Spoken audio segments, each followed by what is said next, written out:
बुरा वक्त आते ही सबसे पहले वैसे ही वही लोग आपका साथ छोड़ देते, तो ऐसे लोग हमारे साथ भी हैं। तो अल्हम्दुलिल्लाह मुझे और मेरे बच्चों को फ़ख्र है, उनके आसपास के जितने उनके साथी हैं, दोस्त हैं, सबको उनके ऊपर फ़ख्र है। अभी ना ट्रायल है, ना कुछ कोर्ट के पास कुछ है, सबूत नहीं है पुलिस के पास।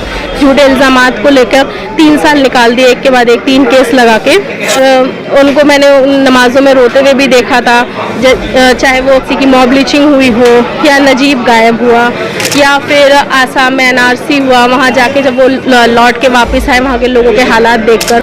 APCR मतलब नदीम खान भाई, उन्हीं का ही मतलब मैंने खालिद के बड़े भाई के रूप में उनको एक्सेप्ट करा। 3 साल हो गए हैं, तो उन सब का सही सपोर्ट है। अगर वो सब नहीं होते तो शायद बहुत मुश्किल होता मेरे लिए भी ये वक्त काटना।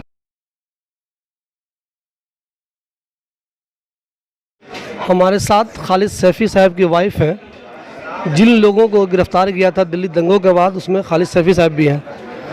कितने साल गुजर गए, आज भी ये मुंतज़िर है कि हमारे हस्बैंड एक दिन बाइज़्ज़त बरी होकर घर पे आएंगे। इतने सालों में कम्युनिटी का कितना सपोर्ट मिला आपको? देखिए, इस टाइम पे जो वक्त चल रहा है, इसके अंदर कम्युनिटी 2 हिस्सों में बटी हुई है, जिसमें एक साइड मतलब लोग सपोर्ट कर रहे हैं, दूसरी साइड जिस तरीके से मीडिया ने दिखाया है न्यूज़ में, और जिस तरीके के खालिद के ऊपर चार्जेस लगाए गए हैं, उसको देखते हुए लोगों का मतलब एक नेगेटिव भी होता है।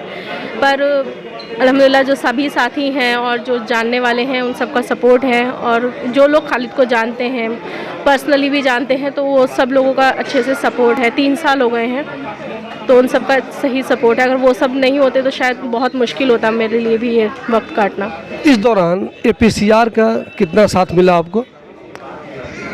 मेरे घर का मतलब मैं APCR मतलब नदीम खान भाई, उन्हीं का ही मतलब मैंने खालिद के बड़े भाई के रूप में उनको एक्सेप्ट करा था। जब मैं खालिद इस लाइन में थे, मतलब मैं जानती सबको थी, बट मैं वैसे किसी को बाय फेस मतलब नाम से ही सबको जानती थी, FB के और इधर उधर से। पर खालिद के जाने के बाद में, अरेस्टिंग के बाद में, सब लोगों को मैंने बाय फेस और लोगों से मिल के पहचाना। तो नदीम भाई जब शुरू में मिले थे, तभी से लेके आज तक उनका पूरा सपोर्ट, पूरा साथ, और मेरे बच्चों के लिए, घर के लिए, खालिद की गैर मौजूदगी में उनके घर का और हर तरीके से संभाल के रखा हुआ है उन्होंने। खालिद भाई से मैं कई बार मिला हूँ, बहुत डायनामिक आदमी थे, वो बहुत हंसमुख भी थे, हंसी मजाक बहुत करते थे वो। कभी आपको लगता है कि अरे उसने क्या गलती कर दी फालतू के चक्करों में? या लगता नहीं, उसने कोई गलती नहीं की है, वो बिल्कुल जायज़ था और इंशाल्लाह बिल्कुल वापस आएगा? जी, मेरे शौहर कहीं से कहीं तक भी गलत नहीं थे, क्योंकि मैंने उनको देखा है लोगों के लिए, उनके आँखों में वो तड़प देखी है। वो 5 वक्त नमाजी हैं, और उनको मैंने नमाज़ों में रोते हुए भी देखा था, चाहे वो किसी की मॉब लिंचिंग हुई हो, या नजीब गायब हुआ, या फिर आसाम में एनआरसी हुआ, वहाँ जाके जब वो लौट के वापस आए वहाँ के लोगों के हालात देखकर। तो बहुत सारी चीज़ें मैंने उनके अंदर तड़प देखी। तो उनके अरेस्टिंग को लेके मुझे मतलब थोड़ा सा दिल में ये तो रहता है कि हाँ, इतना ज़्यादा वक्त हो गया है, क्योंकि अपने आप में ही है कि ये सज़ा है कि अभी ना ट्रायल है, ना कुछ कोर्ट के पास कुछ है, सबूत नहीं है पुलिस के पास। झूठे इल्ज़ामात को लेकर 3 साल निकाल दिए, एक के बाद एक 3 केस लगा के।